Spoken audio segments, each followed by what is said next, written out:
Hi everyone, welcome back to another episode of Webtech Tutorial. Today I'm going to show you how to redeem Happy Gift Card online. Watch the video till the end and don't forget to subscribe to our channel by hitting that subscribe button. Also press the notification bell icon so that you'll never miss another upcoming upload from us. Start off by opening up a web browser. In the web address bar, type in redeem.happycards.com and press enter on your keyboard.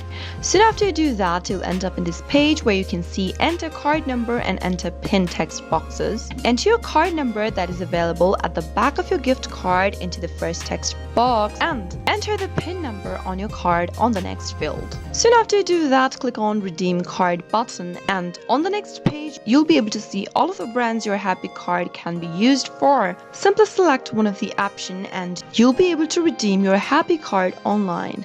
That is how it is done. I hope you found the video to be helpful. If it was, go ahead and give us a thumbs up. I'll be back soon with more tutorial videos like this. Thank you for watching.